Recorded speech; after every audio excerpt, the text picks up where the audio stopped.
मध्य प्रदेश के सभी सम्माननीय शिक्षक साथियों को सादर नमस्कार। दोस्तों, राज्य शिक्षा केंद्र ने अर्धवार्षिक परीक्षा सत्र 2022-23 के लिए समय सारणी और सभी निर्देश जारी कर दिए हैं। अब उन निर्देशों को हम विस्तार से समझेंगे। दोस्तों, हम अर्धवार्षिक परीक्षा की जो रूपरेखा है उसके बारे में विस्तार से बात करने वाले हैं। रूपरेखा में सबसे प्रथम है समय सारणी। नंबर 2, ये सबसे अपना कठिन पॉइंट है, प्रश्न पत्र का निर्माण कैसे करना है। उसके लिए हम नमूना आपको पेश करेंगे एवं प्रश्न पत्र की जो संरचना है उसके बारे में आज हम पढ़ेंगे। दोस्तों, नंबर 3, प्रश्न पत्र कहाँ तक के प्रश्न परीक्षा में देना है उसके ऊपर भी हम आज बात करने वाले हैं। मूल्यांकन कैसे करना है, प्राप्तांकों को कैसे सुरक्षित करना है, छात्रों का पंजीयन कैसे करना है और पंजीयन के लिए क्या शुल्क लगेगा। अगला पॉइंट है परीक्षा के रिकॉर्ड को कैसे सुरक्षित रखें, आदि सारे बिंदुओं पर आज हम विस्तार से चर्चा करने वाले हैं। दोस्तों, वीडियो को पूरा देखें, वीडियो को स्किप न करें। स्किप करने से आपको आधी अधूरी जानकारी मिलेगी और फिर आप कमेंट में पूछेंगे कि इस बिंदु का क्या करना है। तो दोस्तों, प्लीज़ आप वीडियो को बिना स्किप किए पूरा देखें ताकि आपको सही और पूरी जानकारी मिल पाए। दोस्तों, बात करते हैं समय सारणी की। समय सारणी कक्षा 3, 4, 5 हेतु ये रहेगी। 7/11/2022 सोमवार को 3, 4, 5 में हिंदी का पेपर रहेगा। 9/11/2022 बुधवार को आपको अंग्रेजी का पेपर रहेगा। 10/11/22 गुरुवार को गणित का पेपर रहेगा। 11/11/22 शुक्रवार को पर्यावरण का पेपर रहेगा। 12/11/22 शनिवार को अतिरिक्त विषय का पेपर रहेगा। यदि आपके विद्यालय में इन विषयों के अलावा कोई अतिरिक्त विषय भी संचालित है तो उसकी परीक्षा आप 12/11/2022 को ले सकते हैं। दोस्तों, अब बात करते हैं माध्यमिक सेक्शन की। माध्यमिक 6, 7, 8। दोस्तों, 7/11/2022 सोमवार को 6ठी, 7वीं, 8वीं में हिंदी का पेपर रहेगा। 9/11/2022 बुधवार को 6ठी, 7वीं, 8वीं में अंग्रेजी का पेपर रहेगा। 10/11/22 को गुरुवार को विज्ञान का पेपर रहेगा 6ठी, 7वीं, 8वीं में। 11/11/22 को शुक्रवार को गणित का पेपर रहेगा 6ठी, 7वीं, 8वीं में। 12/11/22 शनिवार को संस्कृत का पेपर रहेगा 6ठी, 7वीं, 8वीं में। 16/11/22 को बुधवार को सामाजिक विज्ञान का पेपर रहेगा 6ठी, 7वीं, 8वीं में। दोस्तों, अब बात करते हैं प्रश्न पत्र निर्माण के बारे में। प्रश्न पत्र किस टाइप का होना चाहिए, तो प्रश्न पत्र का ब्लूप्रिंट हम आज समझेंगे। दोस्तों, प्रश्न पत्रों में आपको सबसे पहला टाइप है बहुविकल्पी प्रश्न। दोस्तों, बहुविकल्पी प्रश्न में आप सही विकल्प का चयन वाला क्वेश्चन दे सकते हैं, रिक्त स्थान भरिए वाला क्वेश्चन दे सकते हैं।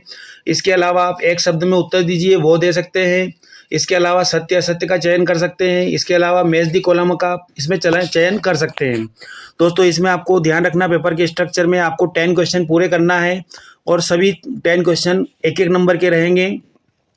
तो दोस्तों, आपको इस टाइप से देना है। और आपको यहाँ पे विशेष बात ये ध्यान रखना है कि जो आपके प्रश्न रहेंगे, जैसे आपने पहला क्वेश्चन बनाया सही विकल्प चुनकर लिखिए, तो सही विकल्प चुनकर लिखिए। उसके नीचे जो आप 4 क्वेश्चन, 5 क्वेश्चन, जितने भी क्वेश्चन बनाओगे उन सभी क्वेश्चन को आपको प्रश्न क्रमांक 1, प्रश्न क्रमांक 2, प्रश्न क्रमांक 3, प्रश्न क्रमांक 4 इस टाइप से आपको उसको भी नंबरिंग करना है, क्योंकि सारे प्रश्न मिलाकर आपके प्रश्नों की संख्या होनी चाहिए 22। दोस्तों, अब बात करते हैं उसमें नंबर 2 लघु उत्तरीय प्रश्न। लघु उत्तरीय प्रश्न आपको ऐसे प्रश्न देना है जिनका आंसर 30 से 40 शब्दों में छात्र दे पाए।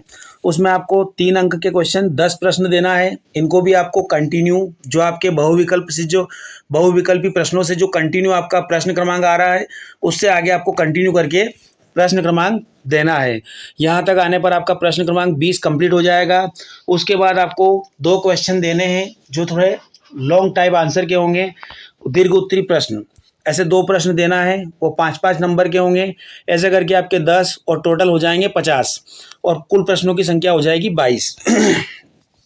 दोस्तों, अब बात करते हैं पेपर के स्ट्रक्चर के बारे में, पेपर की जो कठिनाई का स्तर है उसके बारे में। दोस्तों, आपको पेपर में इजी टाइप के 30% क्वेश्चन देना है, या फिर आप सीधी भाषा में समझना चाहें तो आपके 22 क्वेश्चन में से 22 का 30% 22×3 66 करीब करीब 7 क्वेश्चन ऐसे देने हैं जो इजी लेवल के हो।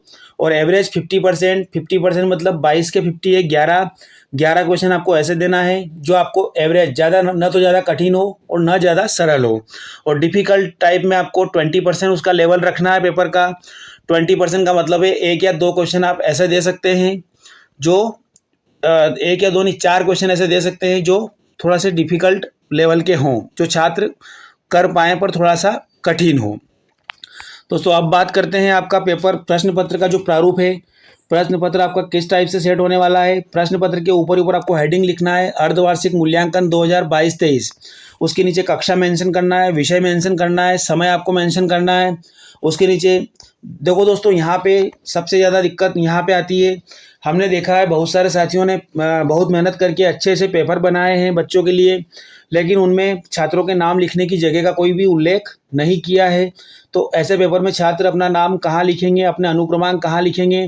तो आपको विशेष रूप से ध्यान रखना है कि आपको प्रश्न पत्र निर्माण में ऊपर बच्चों का बायोडाटा के लिए जगह आवश्यक रूप से देना है। परीक्षार्थी का नाम, उसके बाद उसके अनुक्रमांक, उसके आगे पिता का नाम, शाला का नाम, ब्लॉक का नाम, जिला का नाम, ये सारी उसमें आपको जानकारी के लिए जगह रखना है। इसके बाद बात करते हैं दोस्तों, आपको उसके नीचे क्या क्या रखना है। जानकारी के नीचे आपको जो आपके परीक्षक हैं, परीक्षक और पर्यवेक्षक के हस्ताक्षर के लिए जगह रखना है। और बच्चों के जो प्राप्तांक है उनको भी वहाँ रखने के लिए जगह रखना है। इसमें आपको पर्यवेक्षक के हस्ताक्षर के लिए कॉलम छोड़ देना है। प्रश्नों की संख्या 22 लिख देना है, पूर्णांक 50 है और प्राप्तांक बच्चों को कितने प्राप्त होते हैं उसके लिए भी जगह छोड़ना है। और हस्ताक्षर जांचकर्ता जो परीक्षक है उनके हस्ताक्षर के लिए भी उसमें जगह छोड़ना है। उसके बाद बात करते हैं दोस्तों, इसके नीचे आपको महत्वपूर्ण निर्देश भी आपके पेपर में होने चाहिए। राज्य शिक्षा केंद्र ने हमको बताया है कि जो प्रश्न पत्र ऐसे निर्माण करना है कि उनका आंसर भी बच्चा उसी प्रश्न पत्र में दे पाए, उसको अलग से उसके लिए एक्सटर्नल कॉपी की आवश्यकता न लगे। तो दोस्तों आपको महत्वपूर्ण निर्देश में पहला निर्देश ये करना है कि उत्तर के लिए प्रश्नों के नीचे जगह दी गई है उसी में आप अपना आंसर लिखें। और नंबर 2 आपको निर्देश करना है सभी प्रश्न हल करना अनिवार्य है।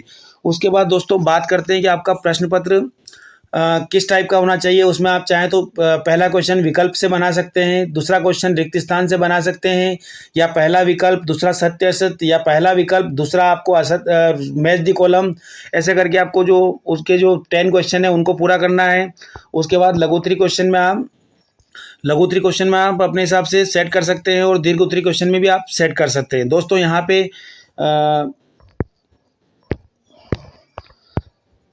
अब दोस्तों बात करते हैं हमने अभी तक पढ़ा है समय सारणी, प्रश्न पत्र का निर्माण, प्रश्न पत्र कहाँ तक के प्रश्न परीक्षा में आने चाहिए। तो दोस्तों आपको मैं बता देता हूँ कि राज्य शिक्षा केंद्र ने हमको निर्देशित किया है कि आपने अपने कोर्स को जहाँ तक बच्चों को जहाँ तक का कोर्स करवाया है वहाँ तक के क्वेश्चन आप पेपर में दे सकते हैं। पर मैं आपको बता रहा हूँ, फिर भी मैं आपको बताना चाहूँगा कि जो विविध प्रश्नावली 2 है वहाँ तक के क्वेश्चन लगभग इसमें आ जाने चाहिए। और उसके बाद बात करते हैं मूल्यांकन कैसे करें। दोस्तों ये मूल्यांकन सबसे मेन मैटर है। मूल्यांकन करते समय एक परीक्षक को हमेशा ये ध्यान रखना चाहिए कि बच्चे की वो भावना को समझे। बच्चे ने माना किसी क्वेश्चन का आंसर भोपाल है, भोपाल लिखने में उसने अगर थोड़ी सी त्रुटि कर दी है, मात्रा वगैरह की त्रुटि कर दी है, तब भी आप उसको भोपाल ही मानेंगे। तो इस टाइप से बच्चे की भावना को भी थोड़ा सा ध्यान में रखा जाए जब कॉपी का आप मूल्यांकन करते हैं। ठीक है। उसके बाद आपको प्राप्तांकों को कैसे सुरक्षित रखना है। दोस्तों आपके जो प्राप्तांक है वो आपको जैसे ही बच्चे की कॉपी चेक करने पर जो प्राप्तांक प्राप्त होते हैं उनको आपको सूचीबद्ध करना है। और दोस्तों मूल्यांकन में आप ये भी ध्यान रखें कि बच्चे जब परीक्षा दे रहे हैं, अगर वो पेपर को पढ़ने में कोई कठिनाई का अनुभव कर रहे हैं तो आपको बच्चों की पर्याप्त रूप से मदद करना है, उनको पेपर को पूरा समझाना है ताकि वे क्वेश्चन को अटेम्प्ट कर पाएँ। दोस्तों इसके बाद बात करते हैं छात्रों का पंजीयन एवं शुल्क। छात्रों का पंजीयन ऑनलाइन होना है जिसमें छात्र का डाटा समग्र आईडी से ट्रेस किया जाएगा। दोस्तों यहाँ पे आपको विशेष रूप से ये ध्यान रखना है कि बहुत सारे छात्रों की समग्र आईडी में त्रुटि है। पापा के नाम की जगह कहीं दादा का नाम आ रहा है, कहीं मदर का नाम आ रहा है, तो आपको उसको करेक्शन करना है।